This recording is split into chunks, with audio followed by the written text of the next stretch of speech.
up there. Oh, there's a goal. It bounces right. Oh, at least I thought he was gonna until he blew it. How's it going, everybody? It's C-RadTV back here with another video. And of course, it is now time to once again have ourselves another monthly episode of Detroit Tigers Monthly. So, of course, we're going to be covering the whole month of August, hence why the August 2019 edition of Detroit Tigers Monthly. Go through the month of August, and oh boy, it was another brutal month for the Tigers. As we inch one step closer towards October, the postseason. So let's see how the Tigers have done this month. So in the month of August, the Tigers went 8-21. They enter September 40-93, 5th in the AL Central. They are 3-7 in their last 10, and have a one-game winning streak entering September. And entering the month of September, the Tigers are in the middle of a 4-game series against the Central leading Twins. And of course, I didn't mention how many games they're behind the division and how many games they aren't behind the wild card. Because with this another rough month for the Tigers are now officially, mathematically eliminated from playoff contention. Honestly, we knew this was going to be a brutal season going in with the Tigers still in a full rebuild. It started off as a season with no expectations. The Tigers weren't originally trying to tank, but they ended up tanking tenfold. Part of this was officially hit on when they had a buttload of injuries. Plus, look at what they did last month at the deadline. Tigers trading Nick Castellanos and Shane Green was them officially throwing in the towel on the season. So in terms of the draft order, the Tigers are still first in the draft order, still hold the first overall pick. They have a 4-game lead against the Baltimore Orioles. Tigers don't win. You gotta tank. I know you got a 4-game lead, but that can change very quickly. So in terms overall, Tigers didn't win any series in August. They did split a series with the Royals. The Tigers scored 109 runs in August, averaging 3.8 runs a game. They gave up 173 runs, averaging around 6 runs a game. So, defense brutal. And offense, still as abysmal as it always been. But yeah, Tigers, of course, still trying to continue the tank job and lock up the first overall pick for the second time in 3 years. So in terms of the Tigers players, we'll take a look at them. So we have John Hicks. He had 11 runs, 9 RBIs, and 4 home runs in August, and a batting average of .306. Jake Rogers got some more time on the Tigers' main roster this month, with 6 runs, 6 RBIs, and 3 home runs. Batting average is .06. So, he hasn't hit the ball often this month, but when he does hit that ball, he can make an impact right off the bat, as I just mentioned there. Would like to see that batting average up more, but there's a lot of upside with Jake Rogers. I look forward to seeing what else he has in store. He has the potential to be a superstar. He just got to keep it up. So, Gordon Beckham had an off month, 6 runs, 1 RBI, batting average of .297. Miguel Cabrera had another top month, 11 runs, 11 RBIs, 3 home runs, batting average of .284. He's always been at that batting average all throughout the season. He's really hit that ball well. Harold Castro, he had 7 runs, 15 RBIs, and 2 home runs, batting average of .271. Willie Castro also got some time on the Tigers' main roster. Had 3 runs, 2 RBIs in a short stint, a batting average of .269. I think we're going to need more time to get a real good gauge on what he can bring to the table. What he brought in a small stint, not bad, actually. Would like to see more out of him in the future, but that's the future. And with the Tigers season pretty much now done, with 1 month left to go in the season, I think we're going to see more of the minor leaguers come up and get some more time. Like the Willie Castros and the Jake Rogers and etc. Get some more time to our younger stars to develop.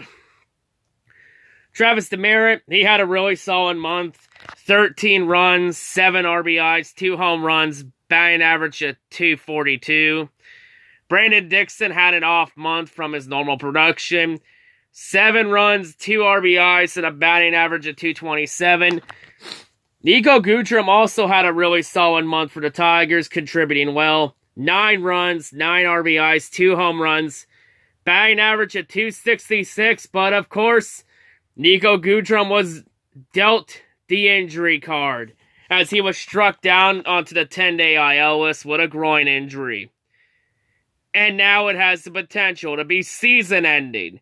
Honestly, you know what? I think honestly the season's over. Just rest him, have him come back strong for 2020. You know, don't try and push it. Just let Nico sit out the rest of the year. And just try and lock up the first overall pick. Get the best draft pick you possibly can. Dewell Lugo had a solid month too. 10 runs, 10 RBIs, 2 home runs, batting average of .257. Jordy Mercer had a pretty meh month. 5 runs, 8 RBIs, 2 home runs, and a batting average of .342. Ronnie Rodriguez had himself a solid month. 8 runs, 15 RBIs, and 6 home runs, with a batting average of .281. Jacoby Jones had an off month with 5 runs, 1 RBI, and 1 home run, and a batting average of .304. And part of that was because during this month, Jacoby Jones has officially been struck down to the 60-day IL list with a wrist injury. And since there are less than 60 days left in the season, like at the time of this recording, there's at least 28 days left. So yeah, that is pretty much season ending. I wouldn't rush Jacoby Jones back. Just let him sit out the rest of the year, have him come back strong in 2020. And to wrap it up, Victor Reyes had a solid month too. 11 runs, 8 RBIs, a home run, and a batting average of .321. I'll say this here, we still need some offensive help. I'll go over what I want the Tigers to do for the draft at the end of the video. But anyway, let's continue on. That's all the players for this month. In terms of Tigers pitching, let's go over it. So we have Matt Boyd, who posted a record of 1-2. He pitched for 31.5 innings in August. Gave up 27 runs and 26 earned runs with 41 strikeouts. ERA of 7.43. Jose Cisnero, he had a record of 0-1 in August. Pitched for 8.2 innings. Gave up 5 runs and 5 earned runs with 13 strikeouts. An ERA of 5.49. Buck Farmer had a 1-1 record in August. Pitched for 9.9 innings in August. Gave up 11 runs and 9 earned runs with 14 strikeouts. ERA of 8.14. Oof. Matt Hall finally got some time on the Tigers roster. About time. Had a record of 0-1. Pitched for 13.8 innings in August. Gave up 12 runs and 12 earned runs with 19 strikeouts.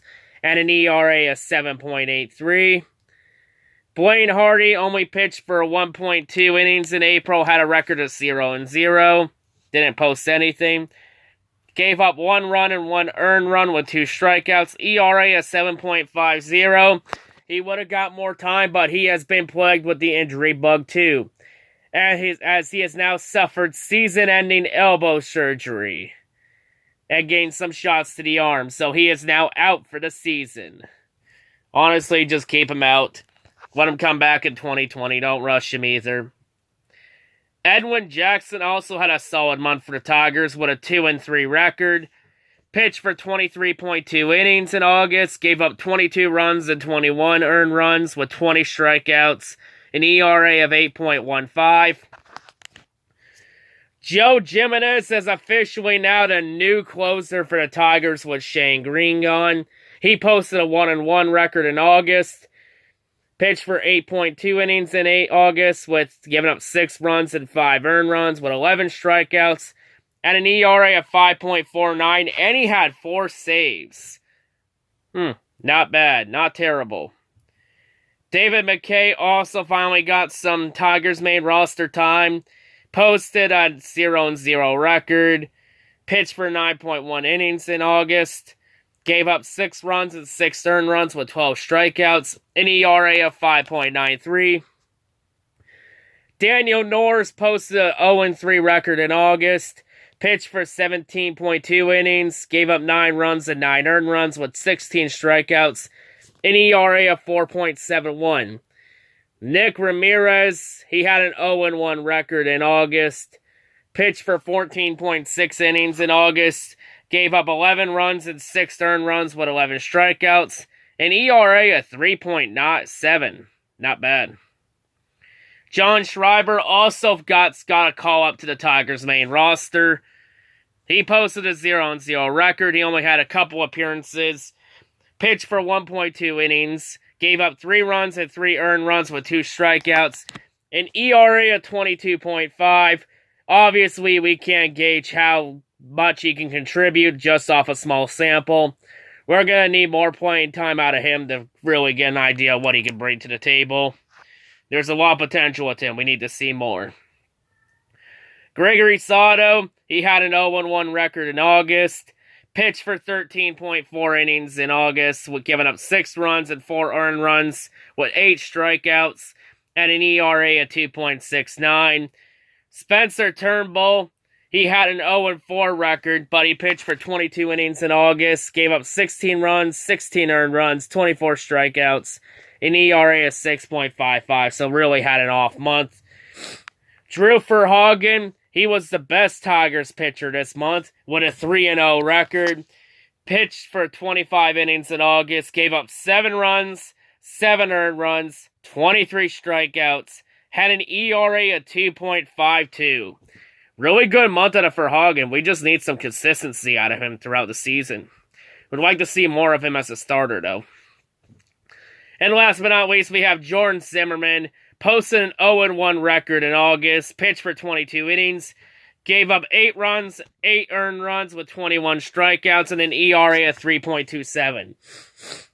I mean, we had a couple pitchers do well, and a couple just did meh, and then a couple really had some off months. Like pitching was a mixed bag here. And in terms of injuries, of course, no updates on the Fulmer and Matt Moore injury. Tyson Ross is starting to hit the mound again as he was still down on a 60-day IL for elbow injury. I honestly say, you know what, just rest him the rest of the season. Don't bring him back. Let him come back in 2020. Just rest him, don't rush it, don't push anything. But yeah, that's the pitching for you. But yeah, that's going to wrap it up here for the August edition of Detroit Tigers Monthly. Of course, 1 month left in the Tigers season. With September coming up, the final sprint to the end of the season. Of course, the Tigers, at this point, they're trying to get the best pick they possibly can. Looking like it's going to be the first overall pick. Somehow, I have a feeling the Tigers are going to mess that shot up. Because I feel like Ron Gardenhire is going to make one last attempt to try and keep his job since his ass is well on the hot seat. Surprised he hasn't got third-degree burns from the hot seat yet. Sorry about that. But yeah, I'm with everybody still. I think we gotta fire Ron Gardenhire. Because this year, we need to make progress with this rebuild, and we went the complete opposite direction. Look, this was the year we needed to do something and make something with this rebuild. We've done nothing with it. Honestly, I think Gardenhire has to go. If anyone's wondering, he still has 1 year left on his deal. 2020 is a contract year for him. But there is an option on that. I honestly say do not rein him back. I say fire him. Like, the rebuild was going well, and with Gardenhire, he somehow fucked it up. And honestly, I say we need to get rid of him. Get somebody in here that can really get this rebuild back on the right track. You know, we need to start still teaching some baseball fundamentals because it's still incredibly sloppy play from the Tigers. Like, it's just like, you know, I knew at the start of the year. Believe me, I knew at the start of the year this was going to be a brutal season. But fuck me, I didn't think it'd be this brutal. But yeah, I think I've gone on long enough. So, of course, September will be the final episode of Detroit Tigers Monthly, the 2019 season finale. But yeah, I think I've gone on long enough with this. But yeah, that's all I gotta say, folks. Fire, Gar, and higher. Hope everyone's a great day, and yeah, peace out, and let's motor on the tanks. It's my quarterback. Oh, there's a goal. Bounces right.